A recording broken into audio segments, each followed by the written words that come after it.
तो आइए बच्चों, आज हम लोग 12th क्लास के हिंदी चैप्टर नंबर 1 बातचीत को पढ़ते हैं। कह रहा है कि इसे तो सभी स्वीकार करेंगे कि अनेक प्रकार की शक्तियां जो वरदान की भांति ईश्वर ने मनुष्य को दी है, उनमें वाक शक्ति भी एक है। ध्यान देंगे, वाक शक्ति। कह रहा है कि आपको सबको स्वीकार करना पड़ेगा ये बात कि ईश्वर ने जितनी शक्तियां हम लोगों को दी है, मनुष्यों को जितनी शक्तियां दी है ईश्वर ने, उनमें से एक वाक शक्ति भी है। वाक शक्ति, वाक का मतलब होता है वाणी, जो आप बोलते हैं वही शक्ति है वाक शक्ति। फिर से एक बार समझेंगे, वाक शक्ति का अर्थ होता है बोलने की शक्ति। तो बोलने की शक्ति जो है एक अलग ही शक्ति है। जितना मनुष्य ने वरदान दिया उनमें से एक है क्या? वाक शक्ति।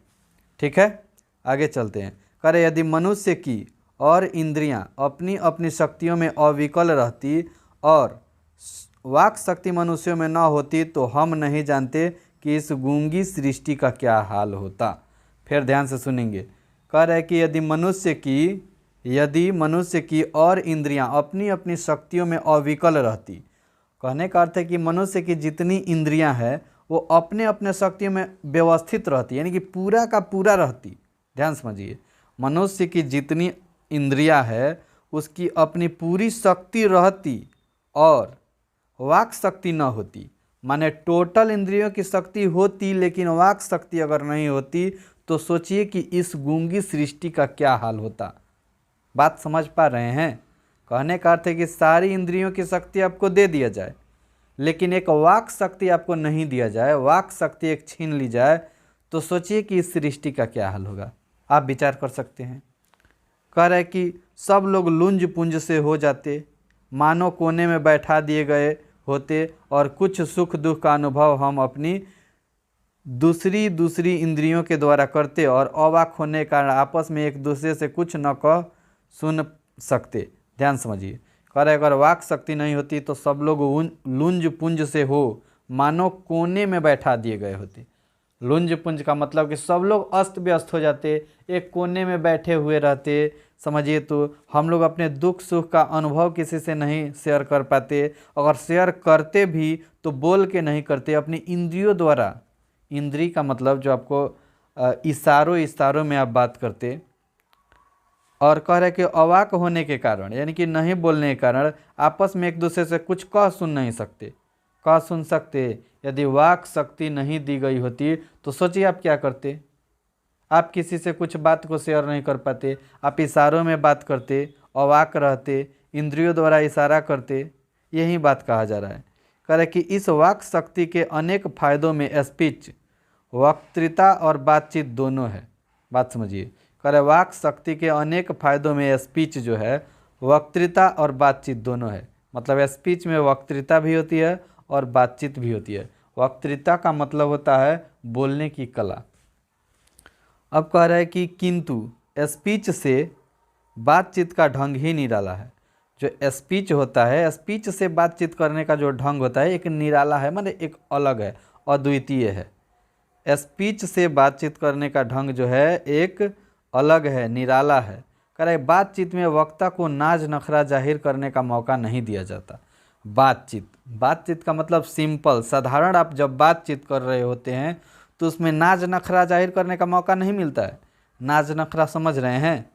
जैसे एक स्टेज पे आप जाते हैं तो वहाँ नाज नखरे में बोलते हैं आप, तो वो चीज़ आप जो है बातचीत में वैसे नहीं कर पाते हैं। आइए आगे देखते हैं। कहेगा, कह रहे कि वह बड़े अंदाज से गिन गिन कर पाँव रखता हुआ पुलपिट पर जा खड़ा हो।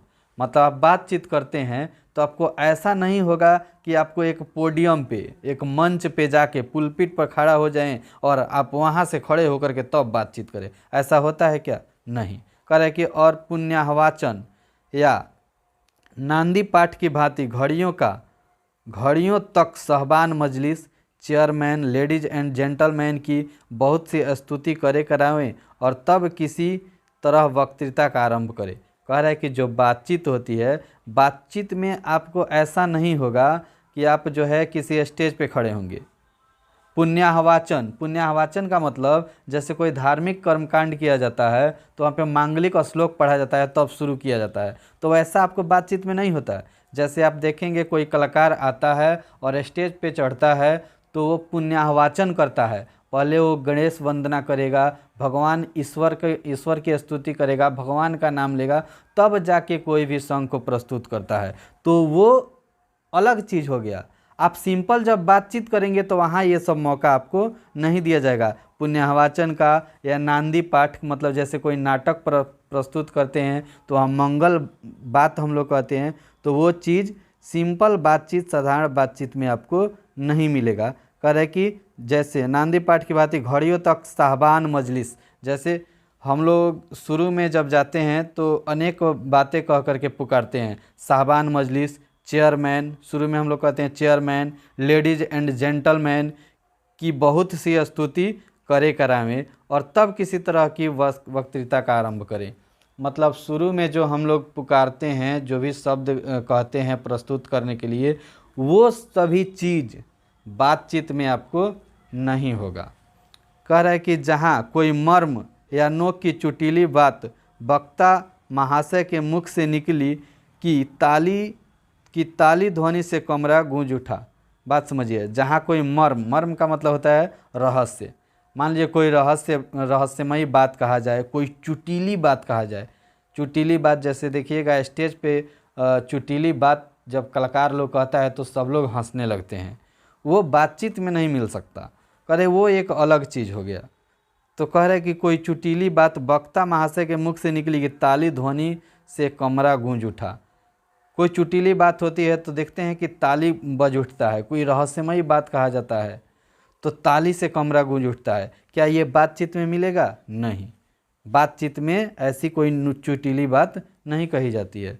कह रहे इसलिए वक्ता को खामख्वाह ढूंढ कर कोई ऐसा मौका अपनी वक्तृता में लाना ही पड़ता है जिससे करतल ध्वनि अवश्य हो।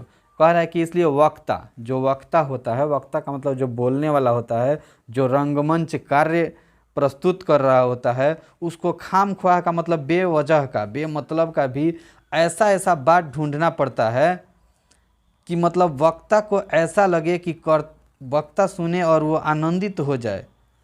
और वो करतल ध्वनि का मतलब होता है तालियों की आवाज़ गूंजने लगे, यही होता है वक्तृता। अगला पॉइंट है, कह रहा है कि वही हमारी साधारण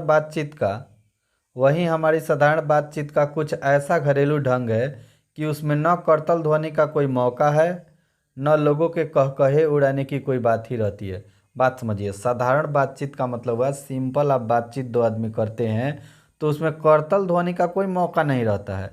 मतलब सिंपल दो आदमी बात करते हैं जनरली, तो उसमें ऐसा है क्या कि एकदम पूरा ताली बजा बजा के बात करेंगे, ताली बजा के खूब हंसेंगे, जैसे आप कहीं रंगमंच कार्यक्रम में देखते हैं, ऐसा नहीं है। कह रहे कि न लोगों के कहे उड़ाने की कोई बात रहती है। कहे उड़ाना, जैसे देखते हैं कहीं रंगमंच कार्यक्रम होता है तो वहाँ कहे उड़ाया जाता है। कहे का मतलब होता है काफ़ी हम लोग तालियां पीटते हैं, ज़ोर शोर से वहाँ बातें करते हैं, ऐसा सिंपल बातचीत में नहीं होता है। कह रहे कि हम दो आदमी प्रेम पूर्वक संलाप कर रहे हैं, कोई चुटीली बात आ गई हंस पड़े। जैसे दो आदमी प्रेम पूर्वक कोई बात कर रहे हैं और कोई ऐसी बात आ गई चुटीली जहाँ हंसने वाली बात है तो हंस देते हैं, लेकिन ऐसा नहीं है कि हर बात में हम लोग हंसते हैं, नहीं। मुस्कुराहट से होठों का केवल फड़क उठना ही इस हंसी का अंतिम सीमा है। कह रहे कि जैसे आप दो आदमी बात करें सिंपल, कहीं ऐसा चुटीली बात आई, थोड़ा सा मुस्कुराहट के साथ हम लोग हंस दिए, यही अंतिम सीमा है उसकी। ये नहीं कि जैसे रंगमंच कार्यक्रम में जैसे हंसते हैं खूब ठठा के तालियां पीटते हैं, वैसे सिंपल बातचीत में होती है, नहीं। कह रहे कि स्पीच का उद्देश्य सुनने वालों के मन में जोश और उत्साह पैदा कर देना है। बात समझिए, स्पीच का अर्थ होता है कि सुनने वाले के मन में जोश भर देना, उत्साह भर देना, ये होता है स्पीच का अर्थ। अब बातचीत का अर्थ है कि बातचीत में कोई जोश, कोई उत्साह नहीं होती है। कह रहे कि घरेलू बातचीत मन रमाने का ढंग है। बात समझिए, जो घरेलू बातचीत होता है, यानी कि जो घरों पे हम लोग बातचीत करते हैं सिंपल दो आदमी बैठ के, वो एगो मन रमाने का ढंग है। मन रमाने का मतलब क्या? ऐसे ही मन लागन, मन को लगाने के लिए बेरा काटते हैं हम लोग, बातचीत करते हैं, यूं ही समय गुजारते हैं, वही मन लगाने का बात कह रहा है, मन रमाने का। कह रहा है कि उसमें स्पीच की वह संजीदगी बेकदर हो धक्के खाती फिरती है। मतलब जो मन रंगाने वाली जो घरेलू बातचीत है, जो स्पीच की संजीदगी उसमें रहती है, वो बेकदर माने बिना कदर का धक्के खाते फिरती है। उसमें जो स्पीच की संजीदगी होती है वो बिना कदर के धक्के खाती है, यानी कि उसमें स्पीच की चीज़ें होती है लेकिन उसका कोई कदर नहीं होता है, क्योंकि हम लोग स्पीच की अंदाज में उसको बोलते नहीं हैं। हम लोग तो घरेलू बातचीत सिंपल कर रहे हैं। बात समझे? आइए अगला पॉइंट है, कह रहा है कि जहाँ आदमी की अपनी ज़िंदगी मज़ेदार बनाने के लिए खाने पीने चलने फिरने आदि की ज़रूरत है। बात समझिए, जहाँ आदमी की अपनी ज़िंदगी मज़ेदार बनाने के लिए, कह रहा है कि अगर आपको अपना ज़िंदगी, अगर किसी व्यक्ति को अपना ज़िंदगी मज़ेदार बनाना है, काफ़ी मज़े से जीवन बीते, तो उसके लिए कह रहा है कि खाने पीने चलने फिरने आदि की ज़रूरत है। आप बताइए, अगर खाने पीने चलने फिरने की ज़रूरत नहीं होगी तो आपका क्या जीवन मज़ेदार होगी? नहीं।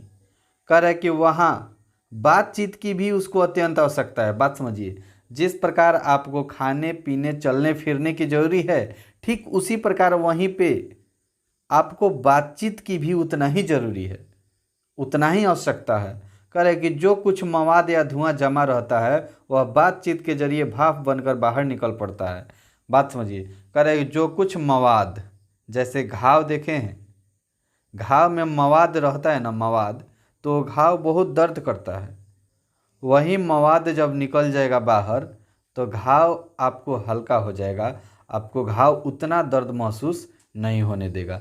वही बात कर रहे हैं कि ये बातचीत भी जो है ना, कुछ देखिएगा कोई बात किसी के प्रति आपको कोई टेंशन हो जाता है, उस बात को लेकर के आप हमेशा चिंतित रह रहे हैं, लेकिन वही बात आप जाके उससे पूछ देते हैं, उससे कह लेते हैं, सुन लेते हैं, तो वो बात जो है धुआं बन के उड़ जाता है, धुआं के समान। तो वही कह रहे हैं कि जो कुछ मवाद या धुआं जमा रहता है, यहाँ मवाद धुएं का अर्थ है कि वही जो बात जो आपके दिमाग में बना हुआ है और आपको निगेटिव में लेके जा रहा है, आपको गलत अवधारणाएं जो आपके मन में उत्पन्न हुई है और वो गलत इफेक्ट डाल रहा है, ये धुआं या मवाद के रूप में होता है। वह कह रहे बातचीत के जरिए भाप बनकर निकल पड़ता है। जब बातचीत करेंगे तो बात क्या हो जाएगा, वो मवाद रूपी बात, वो धुआं रूपी बात जो है, जो जमा हुआ है, वो निकल जाता है। कह रहे कि चित्त हल्का और स्वच्छ हो परम आनंद में मग्न हो जाता है। आपका चित्त माने मन, मन जो है हल्का हो जाएगा, स्वच्छ हो जाएगा और परम आनंद में आप मग्न हो जाएंगे। कब? जब वो मवाद और धुआं आपके मन से बाहर निकल जाएंगे तब। कह रहे कि बातचीत का भी एक खास तरह का मज़ा होता है। देखिए, बातचीत का भी एक मज़ा अलग होता है। कह रहे कि जिनको बातचीत करने की लत पड़ जाती है, वे इसके पीछे खाना पीना भी छोड़ बैठते हैं। देखिएगा, किसी किसी को बातचीत करने में बहुत आनंद आता है, वह खाना पीना भी छोड़ देता है। आप अपने घरों में देखिए ना, अपने मम्मी को, आप लोग देखिए, अपने मम्मी को फ़ोन धरा के दे दीजिए और अपने मौसी से बात करा दीजिए। देखिए, वो लोग खाना पीना छोड़ देते हैं और बहुतों देर तक बात करेंगे। उनको जैसे बातचीत का बहुत ही आनंद आता है। कह रहे कि अपना बड़ा हर्ज कर देना उन्हें पसंद आता है। उस स्थिति में उनको खाने पर भी बुलाइएगा ना तो लोग खाना छोड़ देंगे, लेकिन पहले 2-4 घंटे तक बतियाएंगे। तो कह रहे कि बातचीत का भी वो अलग ही आनंद है। कह रहे कि पर वे बातचीत का मज़ा नहीं खोना चाहते। बात समझ में आ रहा है? कह रहा है कि कुछ लोग ऐसे हैं जिनको बातचीत करने में बहुत मज़ा आता है, बातचीत का लत पड़ जाएगी तो वो लोग खाना पीना भी छोड़ देते हैं और अपना बड़ा सा हर्ज सह लेंगे, बड़ा सा नुकसान सह लेंगे, लेकिन वे लोग बातचीत का मज़ा खोना नहीं चाहेंगे। कह रहे कि रॉबिन्सन क्रूसो का किस्सा बहुधा लोगों ने पढ़ा होगा। रॉबिन्सन क्रूसो, ध्यान देंगे बाबू, रॉबिन्सन क्रूसो जो है ये एक उपन्यास लिखा गया है, समझे?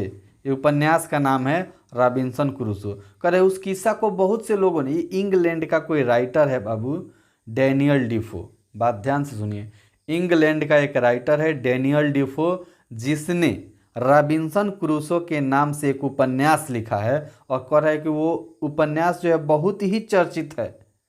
बात समझ में आ रहा है? तो वहीं कह रहा है कि रॉबिन्सन क्रूसो का किस्सा बहुधा लोगों ने पढ़ा होगा, माने बहुत से लोगों ने पढ़ा होगा, जिसे 16 वर्ष तक मनुष्य मुख देखने को भी नहीं मिला। बात समझ में आ रहा है? मतलब रॉबिन्सन क्रूसो नाम का कोई व्यक्ति था, उसको जो है 16 वर्ष तक मनुष्य का मुख देखने को भी नहीं मिला। मतलब वो जो है समुद्री इलाकों में घूमते रहा, लेकिन जो है वो मनुष्य का मुख भी नहीं देखा।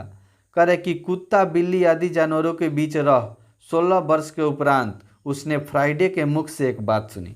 कह रहे कि कुत्ता बिल्ली आदि जानवरों के बीच में रह, मतलब जो रॉबिन्सन क्रूसो था वह कुत्ते बिल्ली आदि जैसे जानवरों के बीच में रहता था और 16 वर्ष तक उन्होंने ऐसा ही रहा। उसके बाद फ्राइडे के मुख से, बात सुनिए, फ्राइडे एक आदिवासी व्यक्ति था, उसके मुख से एक बात सुनी इन्होंने।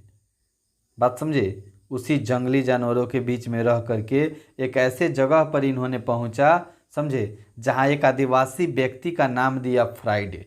फ्राइडे एक आदिवासी व्यक्ति था, उसके मुंह से इन्होंने एक बात सुनी। किसने? रॉबिन्सन क्रूसो ने। कह रहे कि यद्यपि उसने अपनी जंगली बोली में कहा था, यद्यपि उसने यानी किसने? फ्राइडे ने अपनी जंगली बोली में कहा था, पर उस समय,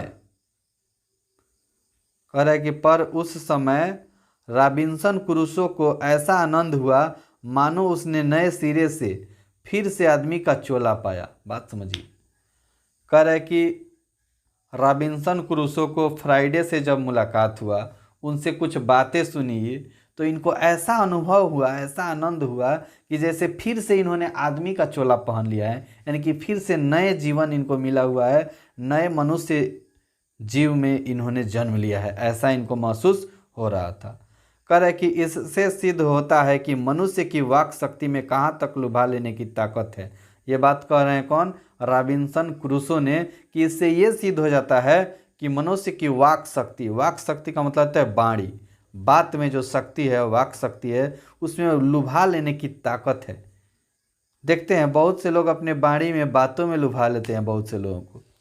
कह रहे कि जिनसे केवल पत्र व्यवहार है, बात समझिए, जिनसे केवल पत्र व्यवहार है, पत्र का मतलब पत्र से बातचीत हो रही है, कभी एक बार भी साक्षात्कार नहीं हुआ। साक्षात्कार का मतलब सामने प्रत्यक्ष।